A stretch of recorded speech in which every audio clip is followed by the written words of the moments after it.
Okay, mayong munto na usab kanatong tanan Luzon, Visayas, Mindanao.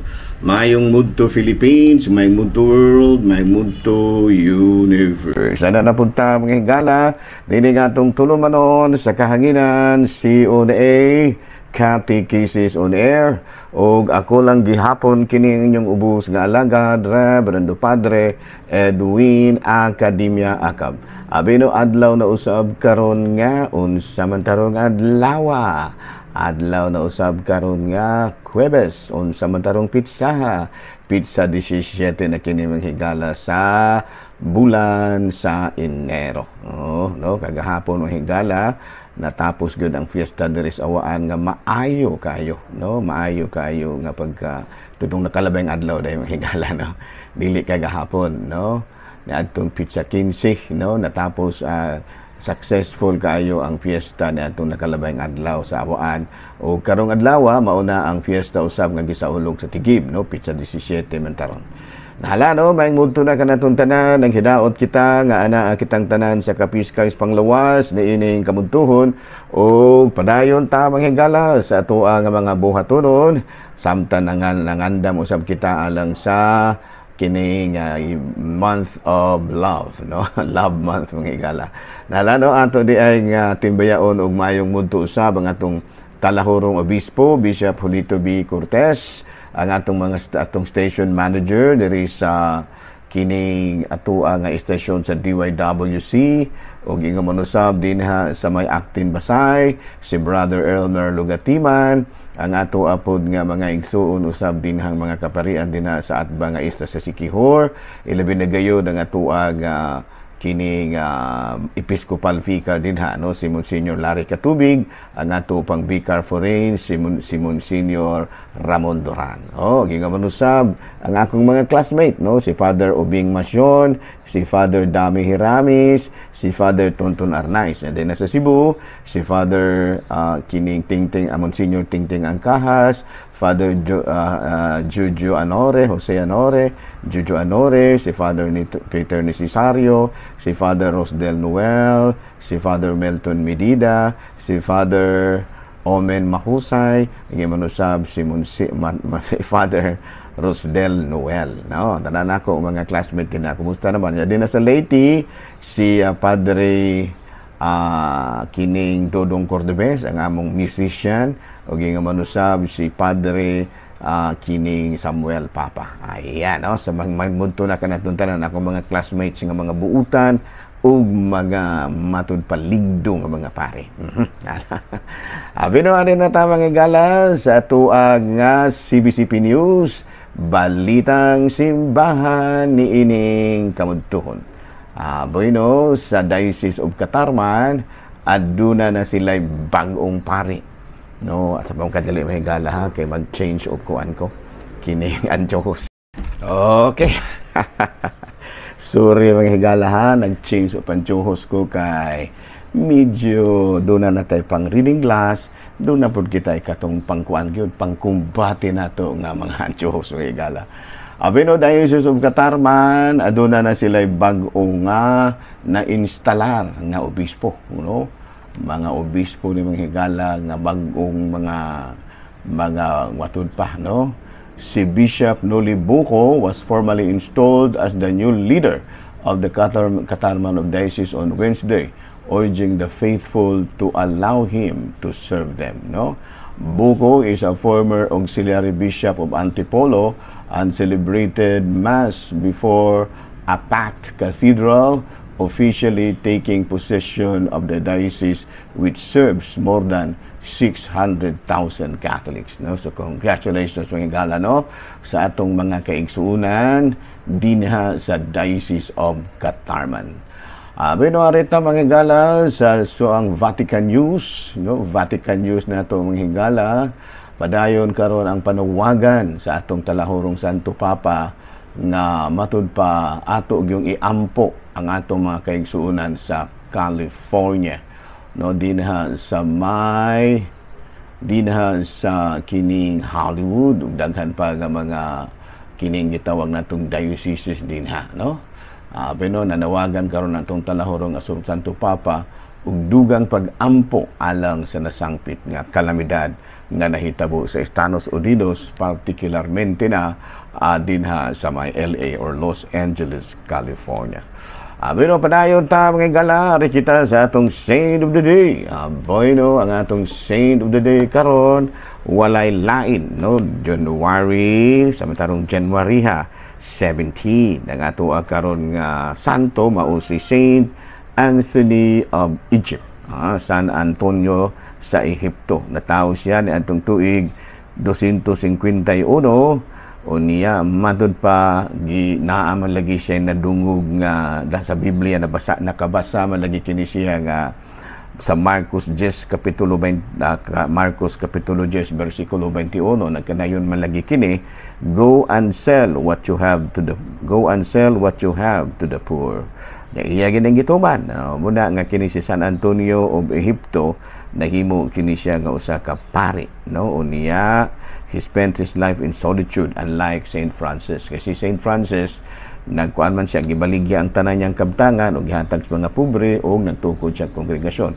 Kini si San Antonio sa Ehipto nagkuan siya, nagpuyo siya isip usa ka kining ermitanyo.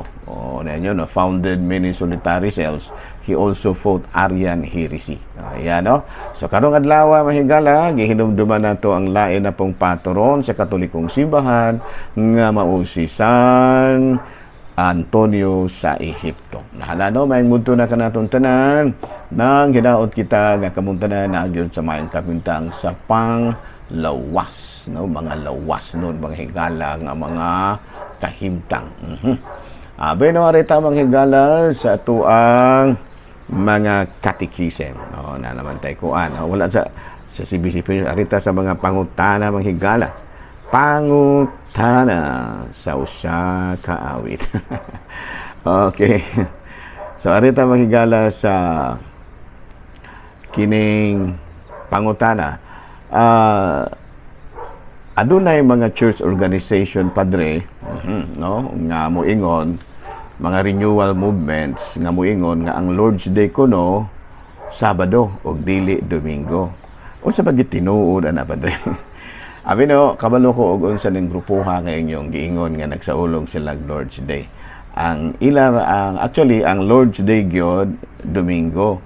Pero ang Lord's Day ang Domingo lagi kung ano, magsugod man na, no? Sigon sa kining gitawag na tog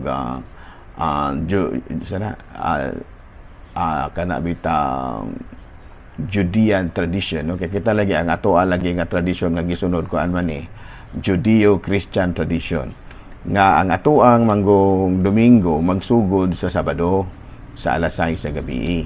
Kuna nga adunay mga kining organisasyon na nga ilahang gisugdan ang ilahang Lord's Day sa Sabado. Muna nga gitawag nila og ang Sabado Lord's Day. Pero actually sa tinud aday lang ang Lord's Day adlaw gina nga Domingo. Kay mao ang gipasabot og Lord's Day, mao man na ang pagkabanhaw ni Kristo, no?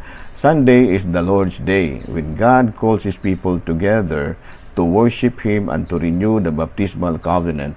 Once again, we promise to put sin out in our lives and do to live in Christ for God. No? So kitang mga Katoliko, kuan gina kanang gitawag na tong Sunday gyud. Pero doon na lagi mga renewal movements nga ilang giila ang Sabado isip usa ka Lord's Day dili na siya nga.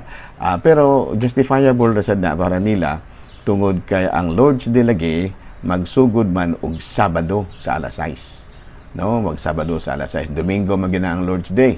Nya magsugod ang Lord's Day Sabado sa alas 6. So, nga pwede rin gyapon ninyong tawgon og Lord's Day ang Sabado, basta kay alas 6 na sa gabi.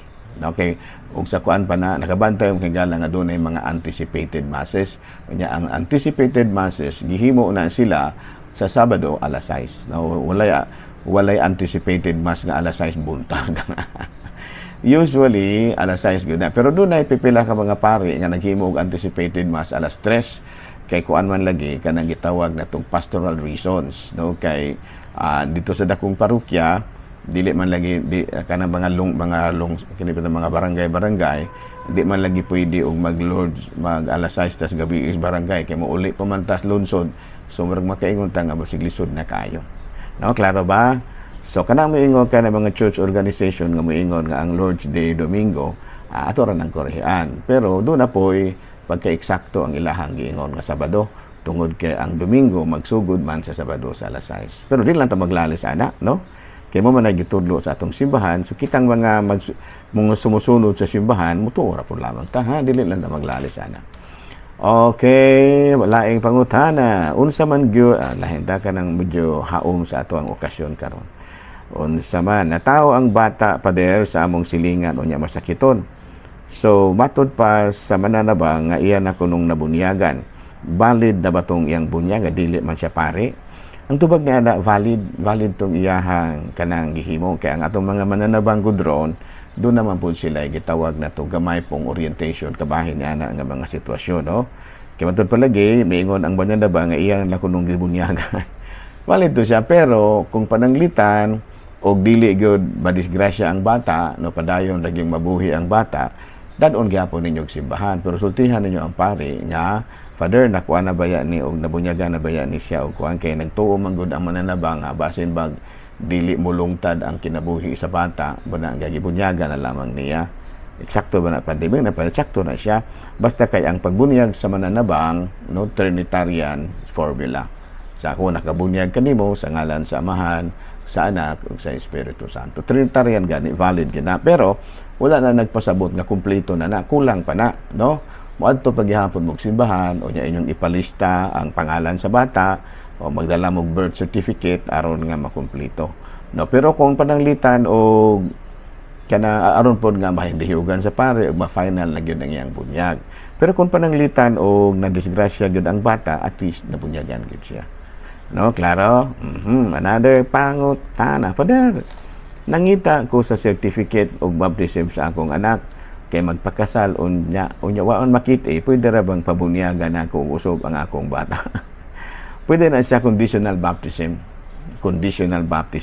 Kung pananlitan o pero kanang kuan gyud thorough gyud, diligent gyud ba, kanang tinuod gyud nga nangita ka kay basin pog naarab kanang palitan diri sa atoa nga dunay uban nga adto pabunyagan sa kining kana ba ang dito ba sa Bito Sagay niya. Layuan naman sila, munang manuplok na lang, muingon na lang nga wala pagkabunyagi ang iyang anak. Ayaw inala. Tugan ras tinuod, kay atong paningkamutan nga atong makuhaan o makakontakta sa taga Bito Sagay, nunya kay modern naman ron nga panahon na naman tani ining mga itawag natong email, aton lang kontakon ang taga Bito Sagay, ug pinaagi sa email atong pangkuhaon ang kining gitawag og kuan sa bata, iyahang baptismal certificate. Ayaw lang magtumo-tumo.